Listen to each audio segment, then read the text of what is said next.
এই যে ইসলাম প্রচারিত হওয়ার সময়ে আরব দেশের অবস্থা ভালো ছিল না, নানান রকম বিশৃঙ্খলা, জোরজার মূল্যতার এরকম একটা অবস্থা, এবং এটাকে আইয়ামে জাহিলিয়া বলে অভিহিত করেছেন সেইকালে এবং তার পরবর্তীকালেও।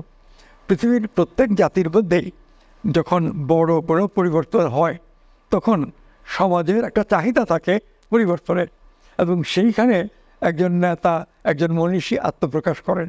অনেকে থাকেন তাদের মধ্যে নানা কারণে ঈর্ষা বিদ্বেষ থাকে, কিন্তু সমস্ত কিছু অতিক্রম করে কেউ কেউ দাঁড়িয়ে যান, যার চিন্তা, যার কথাবার্তা মোটামুটি অধিকাংশ লোকে মানে, এবং তারা কোনোভাবে ক্ষমতা প্রতিষ্ঠা করে সেই ক্ষমতার শক্তিকে মেনে নেয়। ততক্ষণ মানুষ বোঝে যে হয়তো শুভবুদ্ধি নিয়ে কথা বলছে, ততক্ষণ সাধারণ মানুষ এটা মেনে নেয়, এবং সেই ধারাতেই একটা ধর্ম, একটা আদর্শ বিস্তার লাভ করে। তো ইসলামের ক্ষেত্রে আমরা দেখি যে নবী করিম সাল্লাল্লাহু আলাইহি ওয়াসাল্লামের নেতৃত্বে আরব দেশে তখন যে সব বিরোধ ছিল সেইগুলো মোটামুটি কমিয়ে ফেলা হয়েছে। বন্ধুত্ব, সৌহার্দ্য, সম্প্রীতি অনেকটা প্রতিষ্ঠিত হয়েছে, কিন্তু একেবারেই সবাই সম্পূর্ণ একমত হয়েছে এরকম বলা যাবে না। মুসলমানদের মধ্যেও নানা স্বার্থের সংগ্রাম ছিল। তো এই যে মদিনা সনদের কথা কেউ কেউ বলেছেন যে মুসলমান ছাড়াও অন্য ধর্মের লোকেরা আছে, ইহুদি আছেন, খ্রিস্টান আছেন, এছাড়াও কোনো কোনো পৌত্তলিক ধর্ম আরব দেশে ছিল। তো সেই অবস্থার মধ্যে মদিনায় একটা শাসন ব্যবস্থা, একটা রাষ্ট্র প্রতিষ্ঠার জন্যে হযরত মুহাম্মদ সাল্লাল্লাহু আলাইহি ওয়াসাল্লাম উদ্যোগ নিয়েছিলেন, এবং তাতে অন্য ধর্মের প্রতিনিধিরাও ছিলেন।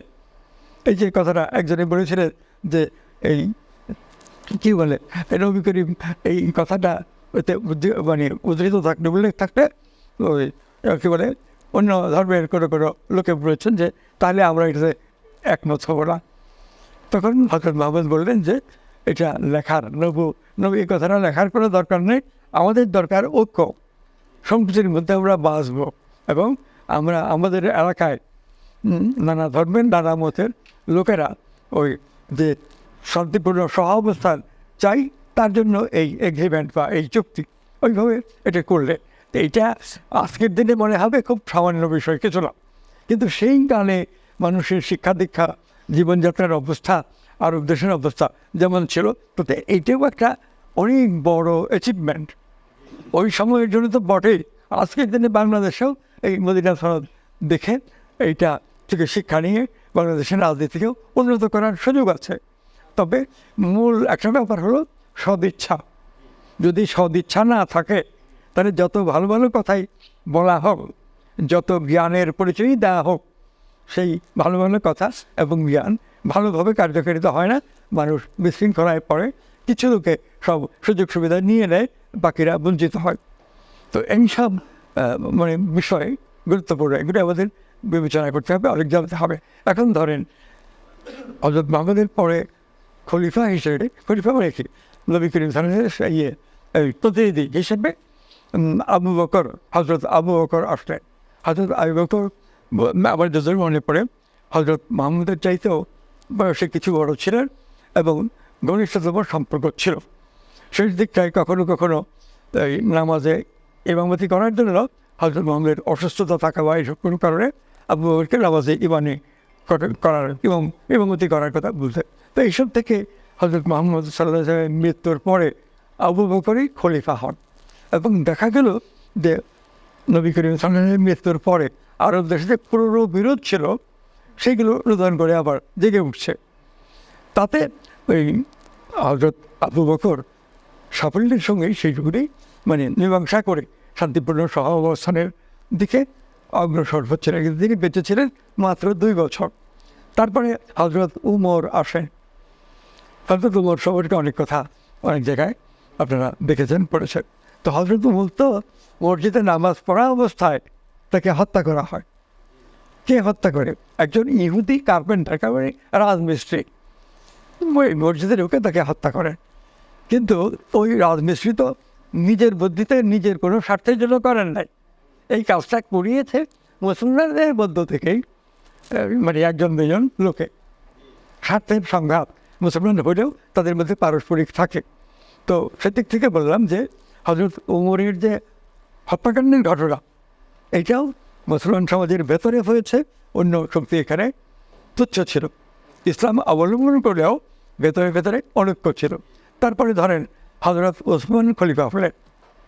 তো হজরত ওসমান বেশি বয়সে, বোধহয় 80-র কাছাকাছি বয়সে খলিফা হয়েছিলেন, এবং নানাভাবে হজরত ওসমানের শাসন ব্যবস্থা ইত্যাদি দিয়ে অনেক অভিযোগ কোনো কোনো অঞ্চলের মানুষের ছিল, এবং একটা কোন প্রদেশের লোক কিছু অভিযোগ নিয়ে দল বেঁধে মিছিল করে এই খলিফা ওসমানের বাড়িতে আসলেন।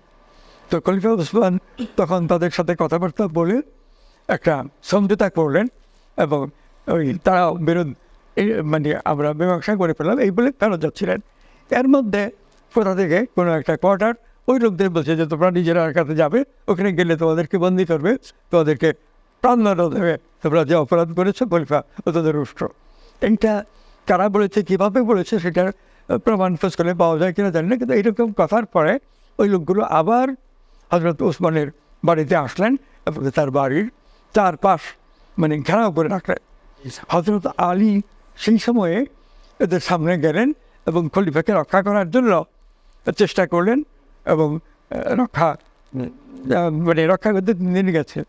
এর মধ্যে হঠাৎ এক সময় বেশ কয়েকজন ওই হজরত ওসমান তখন নামাজের বিছানায় কোরআন শরীফ পড়ছিলেন, সেই অবস্থায় তাকে আঘাত করে হত্যা করে, এবং যারা তাকে হত্যা করে তারা একজনও অমুসলিম নন, প্রত্যেকেই মুসলমান। তো এইগুলো লক্ষ্য করতে হবে যে একটা বিরোধের মধ্য দিয়ে গিয়েছে ধর্ম অবলম্বন করে। আর ধর্ম তো ভালো জীবনযাপনের, মানুষের ভালো জীবনযাপনের নির্দেশই ধর্মে পাওয়া যায়। আরও অনেক কিছু পাওয়া যায় জ্ঞান বিজ্ঞানের, কিন্তু মূল যে উদ্দেশ্য সেটা হচ্ছে যাতে মানুষ শান্তিপূর্ণ অবস্থার মধ্যে বসবাস করতে পারে। তো এই যে হজরত একেবারে ওসমানের এই হত্যাকাণ্ড, তারপরে হজরত আলীও তো নিহত হয়েছিলেন।